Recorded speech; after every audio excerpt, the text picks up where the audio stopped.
Welcome to youth corner.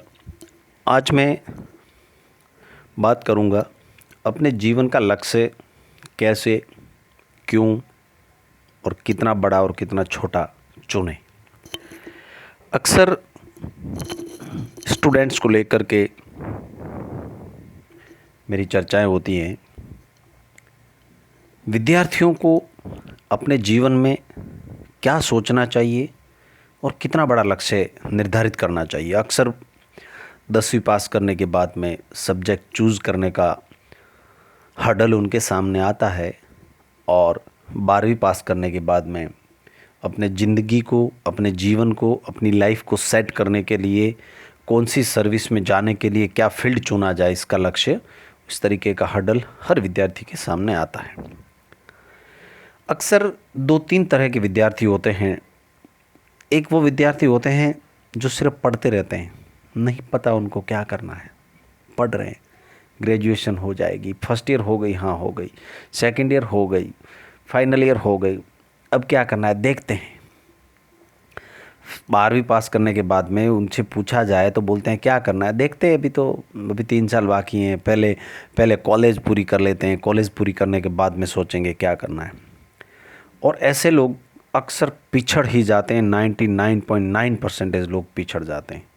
देखते हैं भगवान भी सोचता है चलो देखता ही रह तू, क्योंकि आप जैसा सोचेंगे ईश्वर ऐसा ही आपके दिमाग में ऐसा ही तरंगें डालेगा और ईश्वर ऐसी ही आपकी मदद करेंगे।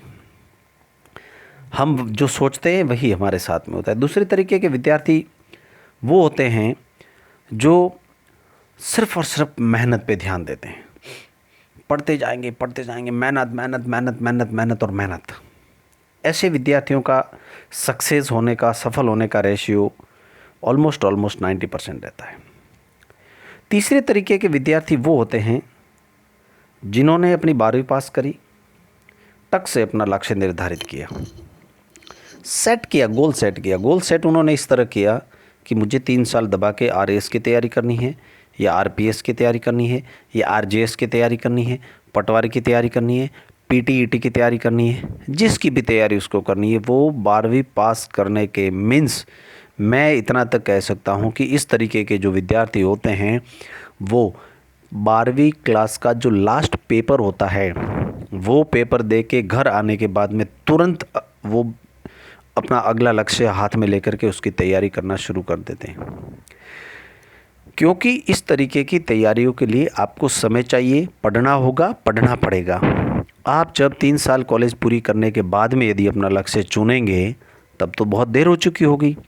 और इस तरीके के विद्यार्थी अपनी फर्स्ट ईयर की पूरी पढ़ाई के दौरान, सेकंड ईयर की पूरी पढ़ाई के दौरान, फाइनल ईयर की पूरी पढ़ाई के दौरान 3 साल दबा के मेहनत करते हैं और साथ में प्लानिंग भी करते हैं। मेहनत के साथ साथ में प्लानिंग भी करते हैं, सोच विचार भी करते हैं, खुद का इवैल्यूएशन भी करते हैं, खुद का असेसमेंट भी करते हैं कि मैंने 6 महीने में कितना पढ़ा, कितना पाया, कितना खोया, क्या प्लस करूं, क्या माइनस करूं।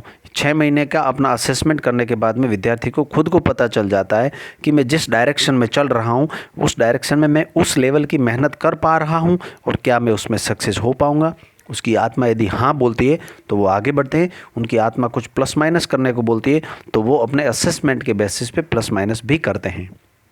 और इस तरीके के विद्यार्थियों के लिए सबसे बड़ा और सबसे अच्छा तरीका और अच्छी खुशी ये होती है कि जिस दिन उनकी फाइनल ईयर की डिग्री हाथ में आती है, जिस दिन उनका फाइनल ईयर का लास्ट पेपर होता है, उस दिन तक 3 सालों में वो इतनी तैयारी कर लेते हैं कि उनको कोई सोचने की ज़रूरत नहीं होती है। उनको सिर्फ और सिर्फ न्यूज़पेपर उठा के पढ़ना है। जैसे ही गवर्नमेंट ने वैकेंसी का नोटिफिकेशन निकाला, फॉर्म भरो, उनकी तो तैयारी पूरी हो रखी होती है।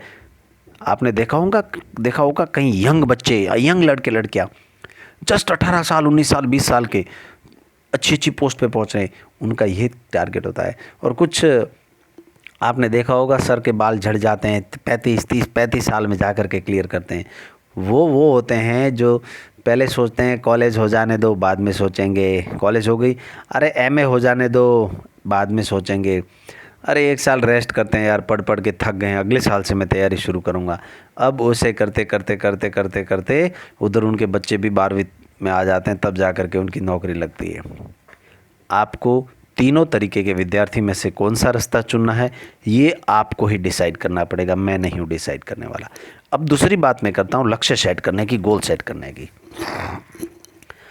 आप जब भी अपना लक्ष्य सेट करें, बड़ा लक्ष्य सेट करें।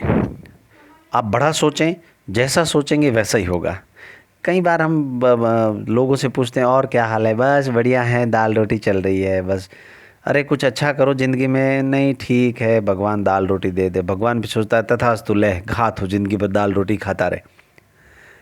एक लोग वो होते हैं जो बोलते हैं अरे मस्त एकदम चकाचक यार, फर्स्ट क्लास चल रहा है, इस बार नया कुछ शुरू किया है, नई पढ़ाई शुरू करी है, नया बिजनेस शुरू किया है। भगवान बोलता है तथास्तु बेटा तेरा फलता फूलता रहे।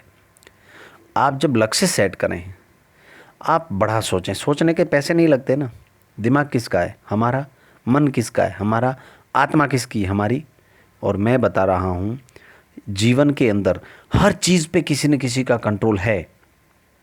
हमारे पैसों पे किसी न किसी का कंट्रोल है, हमारे घर पे किसी न किसी का कंट्रोल है, हम जिस कार को लेके चल रहे हैं उस कार पे किसी न किसी का कंट्रोल है। ख़राब होगी तो मैकेनिक को ठीक करना पड़ेगा। लेकिन एक ही चीज़ ऐसी है जिसके ऊपर हम खुद, आप खुद के अलावा किसी का कोई अधिकार नहीं है, और वो है एकमात्र और एकमात्र आपके सोच की शक्ति, आपके विचार की शक्ति। तो फिर बुरे विचार क्यों करें, हल्के विचार क्यों करें? आप बड़ा गोल सेट कीजिए। आरएएस, आरपीएस, आईएएस, आईपीएस ऐसे गोल सेट कीजिए ताकि बाय चांस एक बार को प्लस माइनस भी हो गया, यदि वो लक्ष्य आपका पूरा नहीं हो पाया तो आपके पास में उससे नीचे जितने भी हैं वो तो फर्स्ट चांस में क्लियर हो जाएंगे। आपका जब एक बार फर्स्ट चांस में कोई छोटा वाला क्लियर हो जाता है तो आपका हौसला बढ़ जाता है, तब आपकी मेहनत करने की शक्ति और दुगनी हो जाती है, तब आपका कॉन्फिडेंस बढ़ जाता है कि मेरे हाथ में नौकरी तो है ही। उससे आईपीएस की तैयारी कर रहे थे या आरएएस की तैयारी कर रहे थे, आरएएस से नीचे आपकी मान लीजिए पटवारी की नौकरी लग गई, अब आपके पास में और कॉन्फिडेंस बढ़ गया। आप जब next time as a patwari RAS की तैयारी करेंगे आपको लगेगा कि अरे मेरा तो नौकरी तो हाथ में है ही ना, ट्राई करते हैं, देखते हैं, दबा के तैयारी करते हैं, हो ही जाएगा। और इस तरीके के कॉन्फिडेंस के साथ में जब आप आगे बढ़ेंगे 100% आपका सिलेक्शन होगा। तो फिर छोटा क्यों सोचें, छोटा लक्ष्य क्यों पकड़ें हाथ में? हमेशा बड़ा लक्ष्य पकड़ें।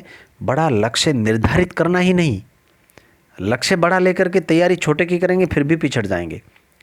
इसलिए अपने जीवन में जब भी आप लक्ष्य का निर्धारण करें, जब भी आप लक्ष्य चूज करें, एकदम परफेक्टली सोच विचार करके बड़ा लक्ष्य चुनें, अच्छा लक्ष्य चुनें।